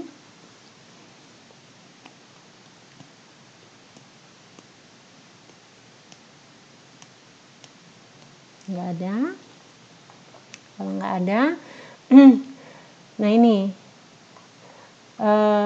tingkat upah dan produktivitasnya rendah seringkali membuat suatu negara itu terlihat sangat ekonomis atau menguntungkan, ya. Padahal belum tentu seperti tadi yang dihitung, gitu ya. Karena kalau misalnya produktivitasnya rendah, ya walaupun di sini tingkat upahnya rendah, itu nanti akhirnya biaya yang dikeluarkan itu menjadi lebih tinggi. Nah, pada saat kita menghitung biaya harus dilihat ada namanya tangible cost sama intangible cost atau biaya yang terlihat sama biaya yang tidak terlihat. Jadi kalau biaya yang terlihat itu kayak tenaga kerja, material, pajak itu kelihatan gitu ya. Nah, yang sering tidak terlihat itu kayak intangible cost, ya, kualitas pendidikan dari dari tenaga kerja tersebut, kemudian transportasi umumnya, apakah nanti murah atau tidak, mudah atau tidak karyawan itu bisa menjangkau dari rumah mereka ke pabrik. Kemudian juga masalah keamanan gitu ya. Nah, ini yang dimaksud dengan intangible. Jadi pada saat kita menghitung biaya, jangan cuma biaya yang kelihatan, tetapi juga harus memperhitungkan biaya yang tidak kelihatan. Kayak di Indonesia, kalau di atas kertas kelihatannya biayanya itu murah, ya. Tapi kalau orang sudah mulai masuk, maka intangible cost-nya itu sangat tinggi, ya. Kayak kalau kita punya usaha, kemudian tahu-tahu ada kita harus bayar biaya biaya keamanan, kemudian biaya kalau misalnya hari hari raya kita harus menyumbang, kalau ada perayaan 17 Agustus kita harus ngasih ya banyak biaya silumannya. Ya, itu yang termasuk dalam biaya intangible yang harus kita perhitungkan juga. Gitu ya. Sehingga banyak orang yang merasa tidak aman pada saat mereka itu berbisnis di Indonesia. Nah, ini yang sekarang sedang banyak digalakan oleh pemerintah untuk mereka berusaha untuk menekan biaya-biaya yang tidak terlihat ini, gitu ya.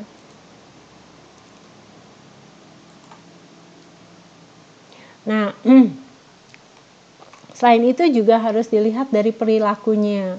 Perilaku itu termasuk dari budaya dari karyawannya, juga kebijakan dari negara yang akan kita tuju. Kalau kita memilih untuk kita membangun pabrik memilih lokasi produksi di negara lain, gitu ya. Nah, faktor yang lain itu adalah kedekatan dengan pemasar, kedekatan dengan pemasok atau bahan baku, serta berapa banyak pesaing yang ada di di lokasi tersebut, ya. Nah, beberapa perusahaan itu mereka memilih lokasi itu yang dekat dengan konsumen, jadi supaya biaya transportnya itu menjadi lebih rendah, ya. Tapi ada juga perusahaan yang mempertimbangkan untuk memilih lokasi yang dekat dengan pemasok, terutama untuk perusahaan yang memproduksi barang-barang yang mudah rusak, yang biaya transportasinya tinggi, gitu ya, atau barangnya itu dalam jumlah besar dan berat dari pemasoknya, gitu ya. Sehingga kalau biaya transportasinya terlalu tinggi, kemudian pemasoknya jauh, maka kan di sini akan terjadi pembengkakan untuk biaya kirimnya, ya. Nah, ada juga perusahaan yang memang sengaja memilih lokasi yang dekat dengan pesaing, jadi supaya mereka itu bisa melihat apa sih yang dilakukan oleh pesaing, gitu ya. Nah, ada beberapa metode yang kita bisa pilih untuk kita menentukan lokasi, ya. Metode yang pertama itu dengan menggunakan faktor rating, ya. Jadi maksudnya faktor rating itu adalah melakukan pembobotan untuk kriteria-kriteria yang memang yang dianggap paling penting oleh perusahaan di dalam mereka memilih satu lokasi, ya. Nah, supaya kita bisa menentukan berapa bobot, ya, atau rating dari faktor-faktor yang penting itu, maka ini langkah-langkahnya. Jadi ada 6 hal yang kita harus lakukan pada saat kita memilih faktor rating method untuk kita memilih lokasi. Yang pertama, kita harus menentukan dulu apa sih yang dianggap penting, gitu ya, atau istilahnya key factornya atau critical success factornya yang harus dipertimbangkan pada saat kita memilih lokasi. Nah, setelah kita memiliki daftar faktor-faktor yang penting, maka langkah yang kedua, berdasarkan faktor yang penting tersebut, maka kita beri bobot. Semakin semakin penting, maka bobotnya semakin besar. Semakin nggak penting, maka bobotnya semakin kecil, ya. Kemudian yang ketiga, kita menentukan skalanya, ya. Jadi maksudnya pilihannya, ya. Kemudian yang keempat, kita mulai menilai, ya, masing-masing pilihan itu berdasarkan faktor-faktor yang penting tersebut. Dari situ kita bisa menentukan skornya, ya. Kemudian kita kalikan skor dari bobot, kemudian kita membuat rekomendasi. Gampangnya pakai contoh kasus, ya. Jadi ini ada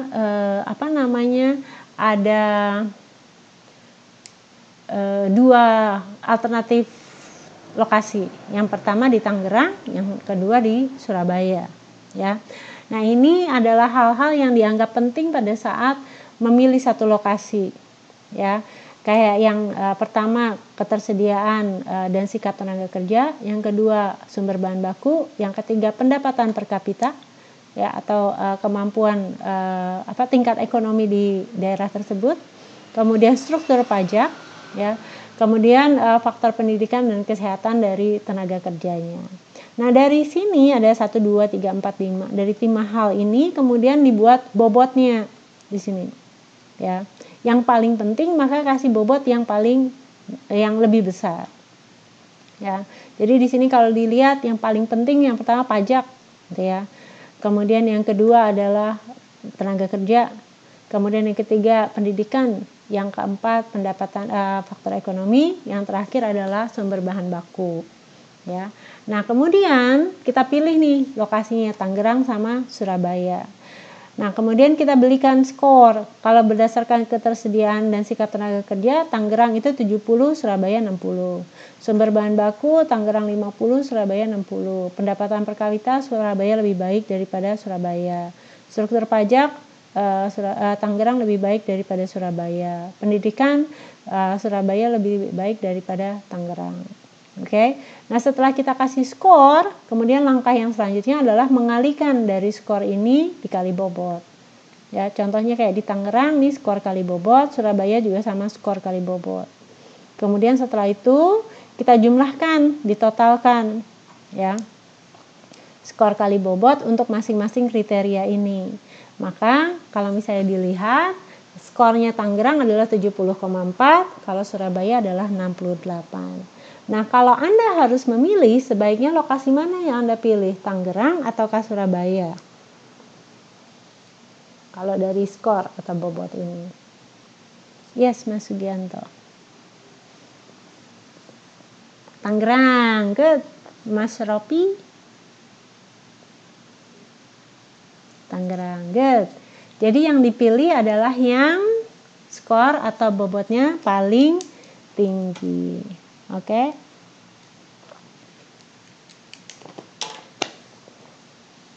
Yes. Berdasarkan factor rating, ada yang mau ditanyakan? Gampang ya.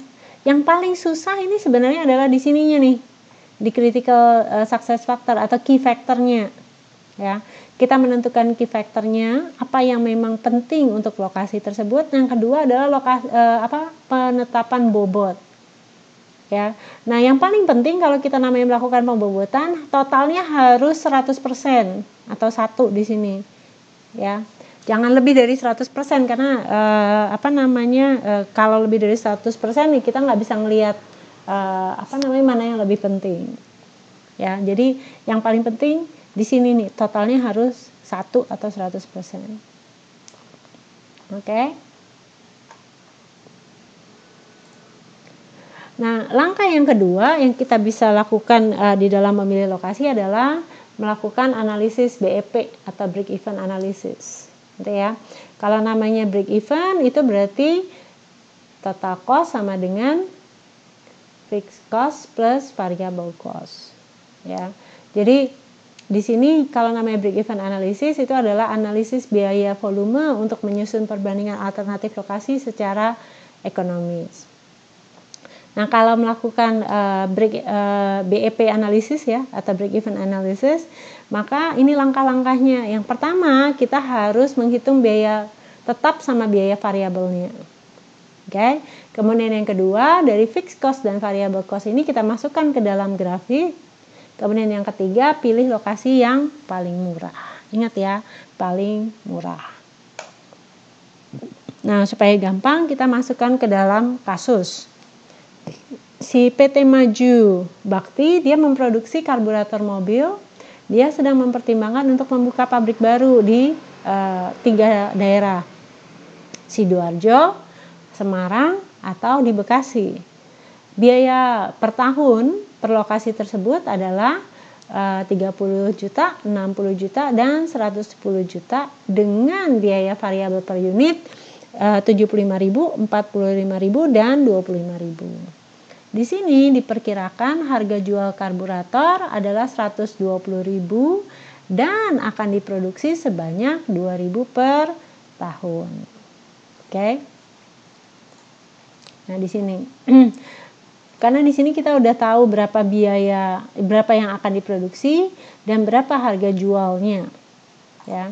Nah, langkah yang pertama adalah kita menghitung total cost-nya dulu untuk masing-masing daerah. Ya, jadi kalau dilihat Sidoarjo, masih ingat ya tadi total cost rumusnya adalah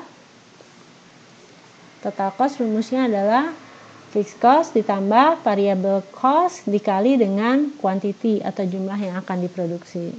Ya, jadi di sini diketahui kalau Sidoarjo itu biayanya 180 juta, Semarang 150 juta, Bekasi 160 juta. Nah, di sini kan kita udah tahu nih apa namanya masing-masing cost-nya ya. Maka langkah yang kedua adalah di sini kita memasukkannya ke dalam grafik ya. Nah, caranya bagaimana? Jadi caranya ini kan tadi kita ngitung nih kalau yang Sidoarjo tadi fixed cost-nya adalah 30 juta. Ya. Kemudian total cost-nya adalah variable cost-nya adalah 75.000. Maka di sini kita cari titiknya nih di sini. Semuanya tadi 2.000 gitu ya. Jadi yang untuk Sidoarjo kalau fixed cost-nya 30 juta di sini nih. 30 juta.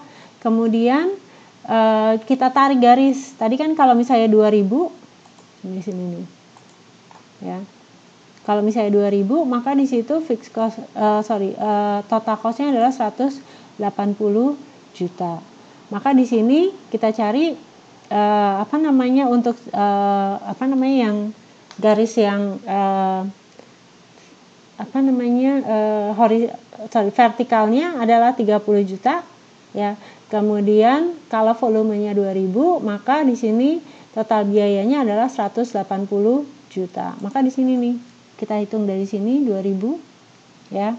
Kemudian di sini 30 juta kan di sini ya. Kemudian kita tarik nih kalau misalnya dia volumenya 2.000 maka di sini adalah 180 juta. Maka titiknya ada di sini. Titiknya ada di sini maka tarik dari sini nih. Fixed cost-nya kemudian tarik ke total cost ya. Kemudian kalau yang di Semarang itu fixed cost-nya 60 juta ya. Kemudian kalau di 2.000 dia ada di sini ya, maka tarik garis dari sini ke sana. Kemudian yang di Bekasi dia fixed cost-nya lebih murah nih 110 juta ya. Kemudian dihitung di sini kalau 2.000 maka dia ada titiknya di sini. Nah, kalau kita lihat nih dia ada di sini nih 1.000, di sini 2.500 ya. Nah, di situ kan diketahui kalau yang akan diproduksi itu sebanyak 2.000. Kan berarti di sini nih 2.000 ya. Maka kalau 2.000 yang dipilih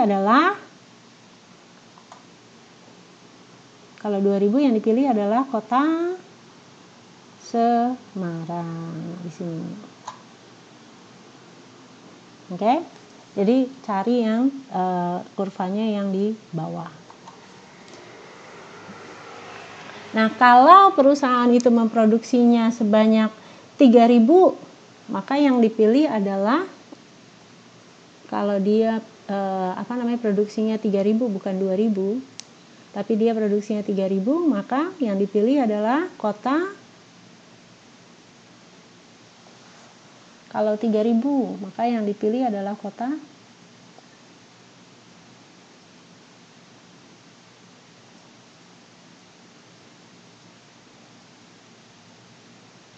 Bekasi ya. Nah, ini kita bisa pakai gambar kurva ini ya. Atau kita bisa aja ngitung. Tadi kan kita tahu harga jualnya, ya kan? Di sini. Harga jualnya itu kan berapa? 120.000 ya. Berarti kalau misalnya cari profit yang paling besar ya. Jadi kalau misalnya di sini untuk cari profit yang paling besar caranya gimana? Untuk profit cari profit itu berarti caranya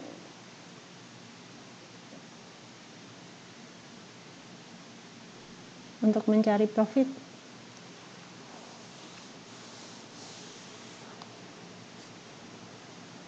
Jadi bisa pakai caranya tadi pakai grafik atau cari profit yang paling besar. Karena di sini udah diketahui nih harga jualnya 120.000.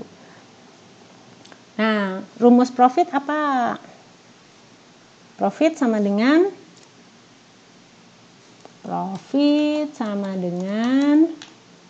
pendapatan dikurangin biaya. Iya bukan? Berarti profit sama dengan harga kali quantity dikurangin biaya total. Yes, berarti kalau kita cari profit itu harga dikali quantity dikurangin kali quantity, ya kan, dikurang fixed cost dikurang variable cost kali quantity-nya.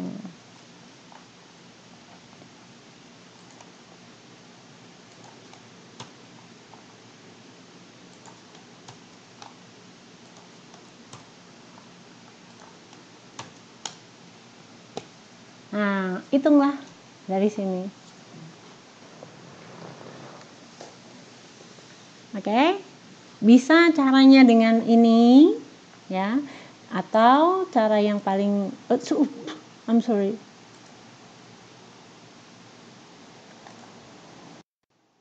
Mohon maaf, kepencet. Iya, mohon maaf kepencet. Oke. Bisa pakai cara yang ini atau tadi pakai cara yang grafik. Oke.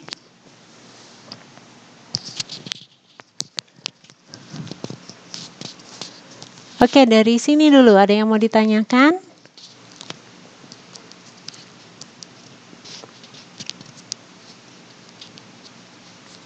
Ada yang mau ditanyakan?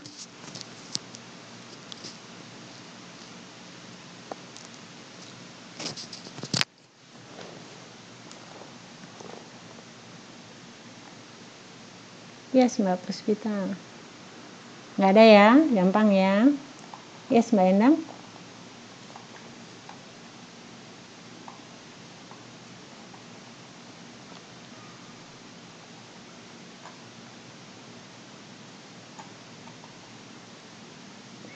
Bobot tadi wajib 1K. Yes, betul Mbak Endang. Jadi kalau tadi pakai yang bobot, ini yang paling penting adalah kalau dijumlahkan nih 0,25 tambah 0,05 tambah 0,10 tambah 0,39 tambah 0,21, totalnya harus 1 atau totalnya 100%. Yes, betul Mbak Endang.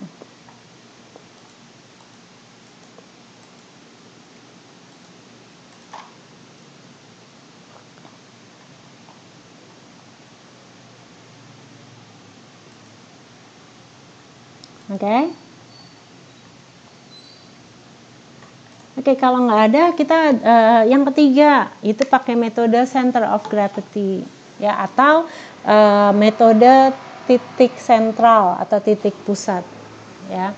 Jadi di sini berdasarkan teknik matematis untuk menentukan pusat lokasi ya. Jadi gampangnya itu kayak kalau peta itu kan ada lintang bujur, dibujur di titik berapa, di lintang berapa gitu ya. Nah, ini yang dimaksud dengan center of gravity. Nah, langkahnya itu yang pertama adalah menentukan lokasi dalam sistem ordinat, yang kedua menghitung jaraknya. Nah, faktor yang dipertimbangkan yang pertama adalah lokasinya, kemudian jumlah barang yang dikirimkan dan biaya pengirimannya. Ya. Nah, supaya gampangnya ini contoh kasusnya. Jadi si Purnama Department Store ya mempunyai beberapa cabang di Indonesia, yaitu di kota A, B, C, dan D. Nah, setiap toko memperoleh barang dari gudang yang terletak di kota C. Ini data permintaan per bulan untuk masing-masing lokasi. ya. Nah, dari masing-masing lokasi ini, lokasi A, B, C, D, ya. A itu pengiriman per bulannya 2.000, B 1.000, C 1.000, D 2.000. Nah, perusahaan itu memutuskan untuk mencari lokasi yang ada di tengah-tengah dari lokasi A, B, C, D ini untuk dia mendirikan gudang, ya. Nah, kalau dilihat ini lokasinya. Lokasi A itu ada di koordinatnya 30-120, B di 60-40, C di 90-110, dan D ada di 130-130. Ya. Nah, berdasarkan ini, maka masing-masing koordinat ini, maka untuk menentukan lokasi tersebut, maka mengalihkan titik ini X, ya, dikalikan dengan, karena di sini masing-masing permintaannya beda-beda nih, A, B, C, D, ya. Jadi dikalikan dengan permintaannya. Jadi 30 kali 2.000, kemudian 90 kali 1.000, 130 kali 1.000, 60 kali 2.000, ini berdasarkan permintaannya. Kemudian dibagi dengan permintaan masing-masing lokasi, ya, sehingga diketahui bahwa untuk koordinat X itu ada di titik 66,7. Sama juga untuk koordinat Y, kemudian dikalikan semuanya dengan permintaannya dan lokasi yang di Y-nya. Kemudian di sini dibagi dengan total permintaannya. Di sini hasilnya adalah 93,3. Nah, berdasarkan titik ini maka diketahui bahwa center of gravity kalau kita ingin mendirikan gudang, maka titik tengahnya itu ada di titik 66,7, untuk X-nya, ya. Kemudian untuk Y-nya ada di 93,3. Jadi di lintang 66,7, oke, di bujur 93,3.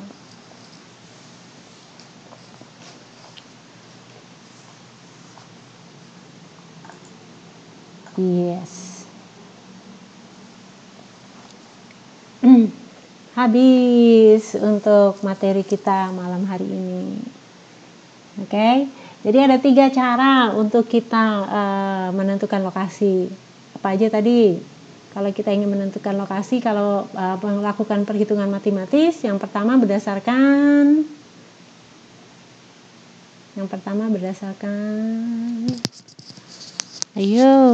kalau kita ingin menentukan lokasi ada 3 tadi caranya kalau kita melakukan pendekatan matematis. Yang pertama berdasarkan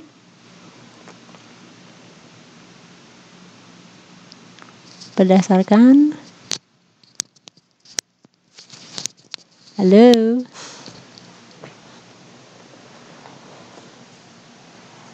Kalau kita ingin menentukan lokasi, tadi berdasarkan pendekatan matematis, ada 3 tadi kita bahas. Yang pertama, berdasarkan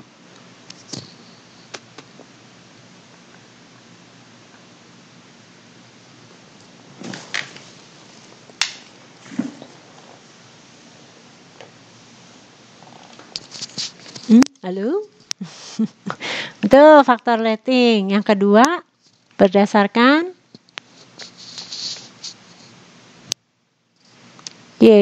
faktor rating. Yang kedua berdasarkan BEP, betul Mas Sinta.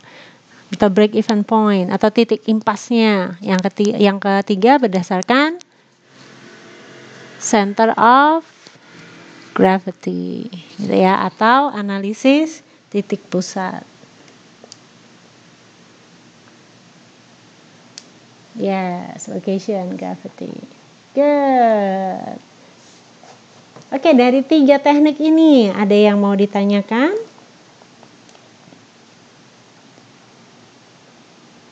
Yes, center of gravity.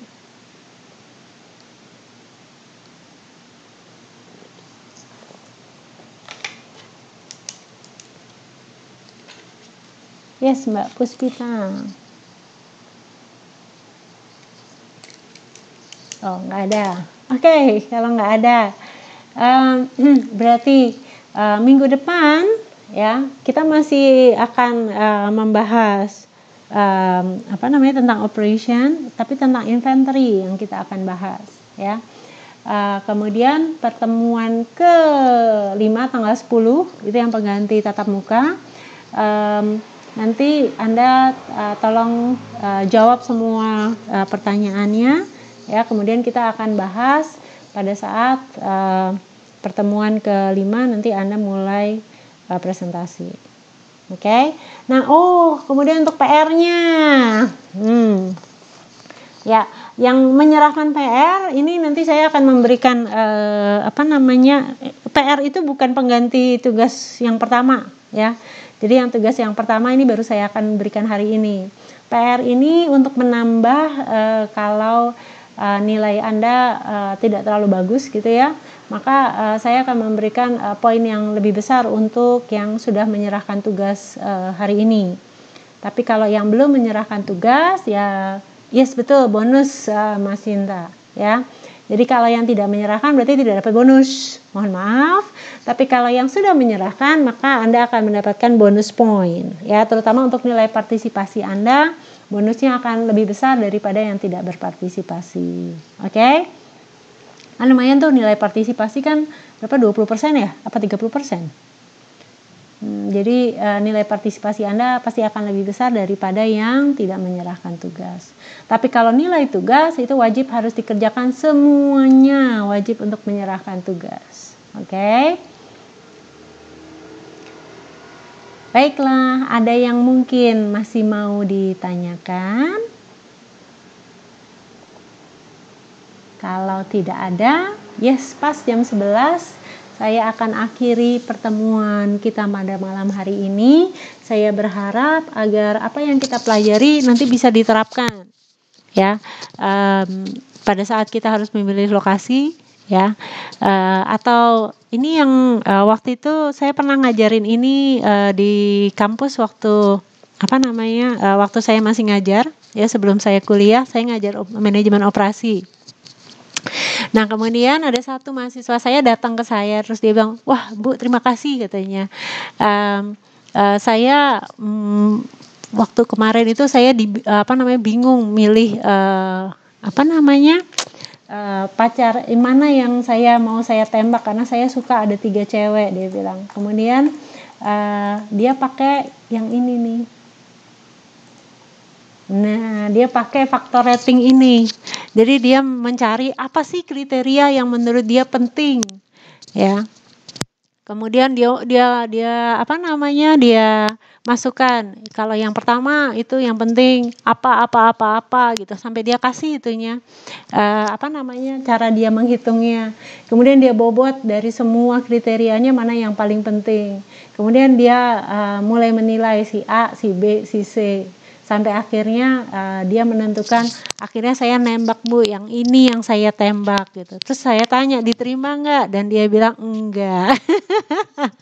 Tapi paling tidak ini saya membantu saya untuk mengambil keputusan cewek mana yang akan saya tembak katanya. Iya betul. Terus saya bilang, kamu kalau cari pacar nggak perlu sampai sesusah ini. Kalau kamu cari istri, nah baru kamu buat yang kayak begini. Ya, atau misalnya kamu pengen beli rumah, ya, itu bisa kamu pakai. Kalau misalnya masih pacaran masih bisa putus, kalau udah nikah kan nggak bisa putus. Betul Mas Sugiarto, biar pas sasarannya. Ya, jadi yang faktor rating ini banyak hal yang Anda bisa pakai, ya. Iya pakai istiqoroh. Ya, tapi kadang-kadang iman saja tidak cukup gitu ya. Iman tanpa perbuatan adalah mati. Jadi kadang-kadang kita butuh sesuatu yang bisa diterima oleh akal sehat gitu kan ya. Nah, ini bisa membantu kita kalau kita harus mengambil satu keputusan. Yes, Mas Cinta. Emang jodoh itu aneh. Oke deh.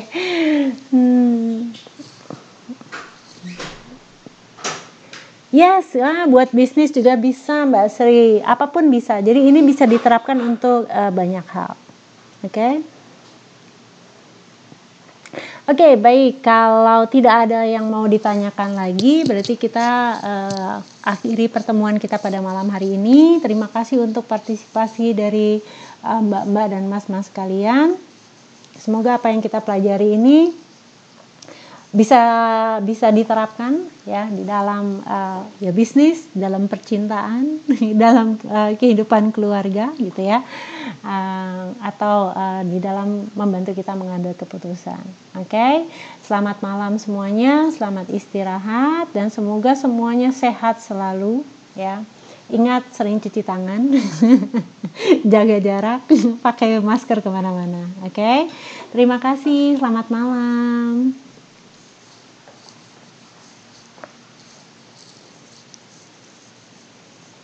An-an. Selamat malam semua.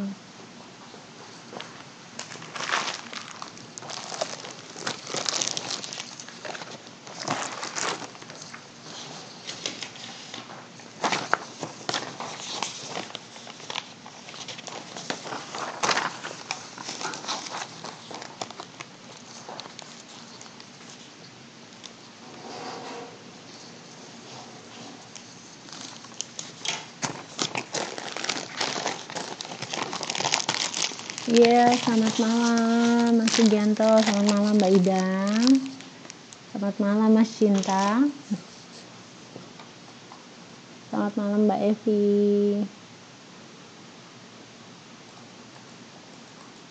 selamat malam Mbak Sri.